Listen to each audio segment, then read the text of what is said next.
झूलना के झूल कदम्ब के फूल, अरे आजा रे संगी झूमे सब झूल। झूलना के झूल कदम्ब के फूल, गाँव की माटी महके गावे हर दिल झूल। नदिया किनारे ठंडी हवा ही, कोयल गावे मीठा तान रे। माया भरे मन हंसी ठिठोली, खेलो सब मिलके बिहान रे।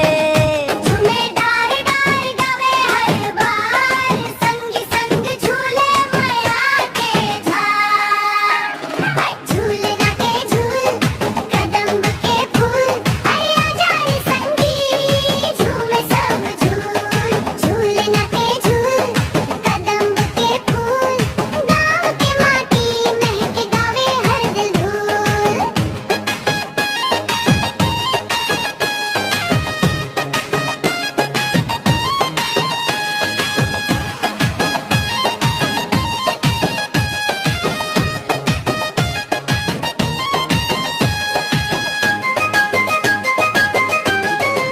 माटी की खुशबू हरियर डारा, सज गए गाँव के हर एक कोना। बचपन के सपना हंसी के गहना, साथे बने मोर सोना सलोना। रेंग रेंग के हंसी बिखरे खुशी, गूंजे गीत माया के हर दिशा। झूलना के झूल कदम्ब के फूल, अरे आजा रे संगी झूमे सब झूल। झूलना के झूल कदम्ब के फूल, गाँव की माटी महके गावे हर दिल झूल।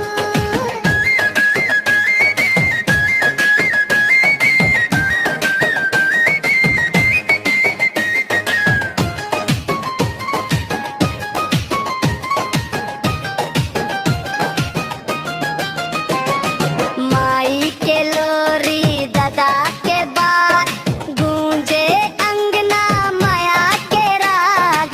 छैया तले हंसी के मेले, सपना उड़े जैसे पंख लगा। गाँव के रंग मन के संग, झूलना में मिलत है सुख के ढंग।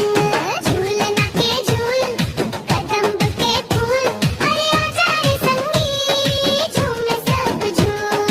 झूलना के झूल कदम्ब के फूल, गाँव की माटी महके गावे हर दिल झूल। झूलना के झूल कदम्ब के फूल, जीवन बने माया के रसूल।